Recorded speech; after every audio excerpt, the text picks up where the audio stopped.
Hi and welcome back. These are my finds for this weekend. Today, Saturday, was kind of like very slow. It was cold out there, very few vendors.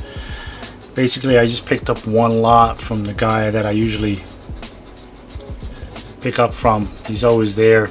This is the fellow that I say I believe he kind of cleans homes or gets rid of unwanted items from homes, and today he had a few new items I didn't see there before.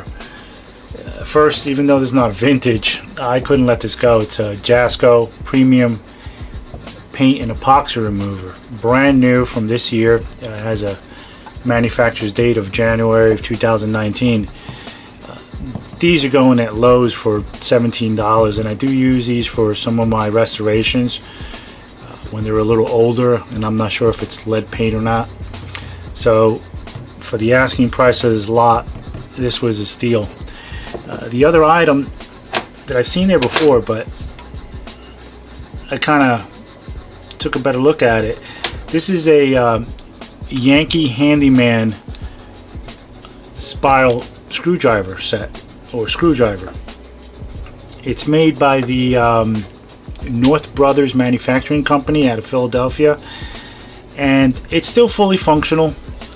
It has a forward or clockwise or counterclockwise features, and then the center position locks it in. The only bit that this has is a flat. It's stuck in there. I believe that the ball detent that's inside is frozen. I can't get the bit out. This usually comes with a assortment of bits, so I'll be on the lookout. It's not in bad condition, just normal wear and tear. Most likely I'll take the nickel plating and redo it here, repaint it, and redo the handle. This will be a keeper just for display. Maybe I'll use it. The second item is a Bernard style hole punch. This is similar to a couple of Bernard pliers that I picked up last week, and these have that parallel action, and it's fully functional. All the parts are there. It has a movable gauge, so you can set the depth from the edge of the page to the hole. It's a 1/4 inch die that it has in there. It still works.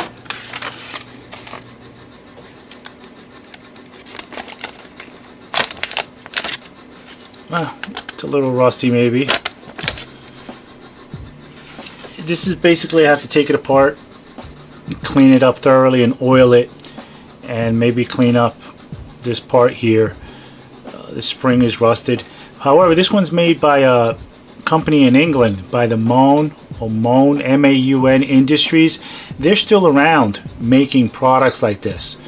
Matter of fact, they still have the same style, except the die head here, or this part, is possibly in a black oxide finish instead of this nickel plate that's on this particular one. This model number is 460 6.5 inch S, I believe. It's a keeper to use. Like I said, I'll be cleaning it up.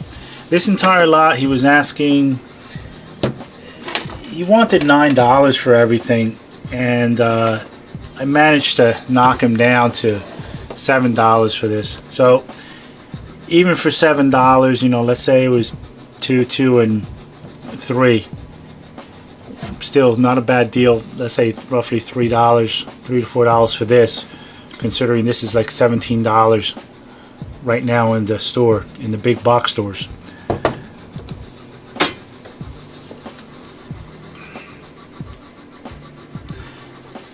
One other item that I wanted to bring up, it's this here. This is from the same vendor. However, this is back in September. Towards the end of the day, I was there and I saw this box, and what caught my eye, what was in it. This is a box. The earliest patent I can, they call it a container box. earliest patents I can find is from the early 1930s as far as how to manufacture this style of box or container. It's still intact, hardly any damage, it has a lot more wear. I started cleaning it up, and then one of my sons decided that, hey Dad, you should possibly do a restoration on this. So I do have the powder coat powder this color, so at some point I'll do a restoration on this. But what caught my eye was what was in it, and basically what it is, it's a grommet setting kit for brass grommets. This particular kit has I guess a previous owner, all solid brass grommets. There's a bag there, and there's a whole box in here also, one size. And this first tool is to set grommets. This one's made in Japan. It's stamped Japan on both ends. It's kind of unique. I'm assuming it's either squeezed with a clamp or hit on one side up against something hard surface. Most of the stuff already had some light surface rust, which I already cleaned off. However, this other kit here, this die set, is for setting grommets, brass grommets. This particular company, they're still around. It's C.S. Osborne and Company. They deal mostly with leather tool works or supplies, tools for that. This is a number 2 punch or die, and this is a number 2C, and it corresponds with this one, which it's stamped 2C on the side. Again, this had a lot of surface rust, and I put it through the evapor rust, then blued it and oiled it, and I got it back to working condition. He basically, I think he was asking like $8 at the time, and I managed to walk away with it for like $6. I thought it was a good deal because I did have the cheap Chinesium Harbor Freight grommet kit they're made out of steel with a brass coating, and the dies, like I said, they're made from Chinesium steel. After a while, the dies go bad because they're not hardened steel. So I wanted to bring this up because this was something I found back in September. I thought it was a very unique find. I already restored some of the interior contents in here.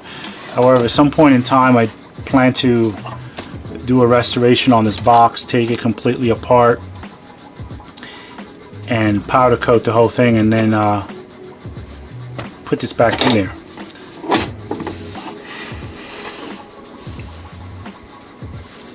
These are my finds for Sunday. Even though the weather was better, the place was almost 90% packed. A lot of vendors came out. I didn't get much today, however I did pick up a few interesting items. This was the first of 3 items or lots that I picked up. It's Eagle's oiler. I actually have probably about 6 others, and coincidentally I have another Eagle with the same advertising on it, Brookline model 364. However, my original one has a slightly longer nozzle.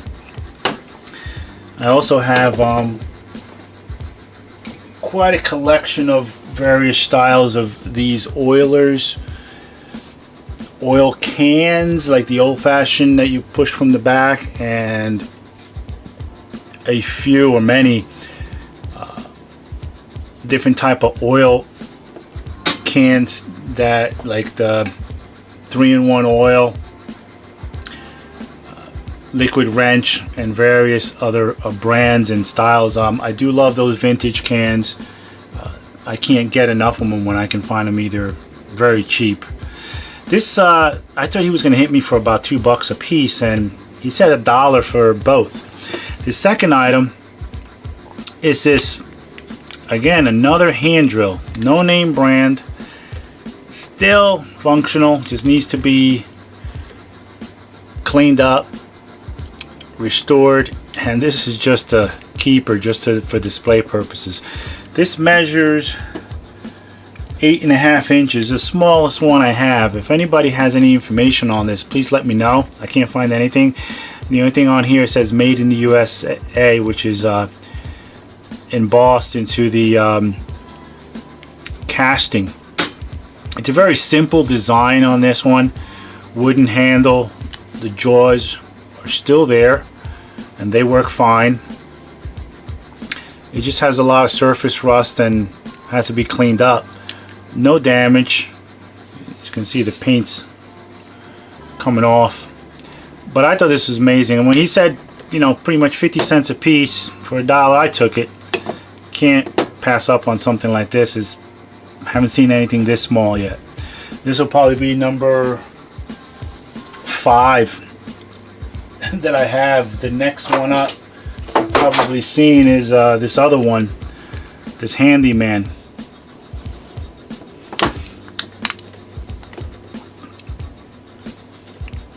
Beginning to get addicted to these vintage hand drills. The second spot there at the flea market is yet another Kreuter slip pliers, or slip joint pliers. This is model 356-8 for 8 inches, and I picked this up because I'm going to resell it. I actually had picked up the same exact model several weeks ago, and this one's in cleaner condition. I might have picked this up for a couple dollars. And this one, again, today's price, $1. I couldn't let it go. I'm going to do a little bit of soft, not a soft restoration, but just clean it up, remove the rust, the dirt, the rust, oil it, and I'm going to list this one, try to recoup some of my money. Still fully functional, no damage, teeth and jaws are still in good condition. So again, another $1. The last item today,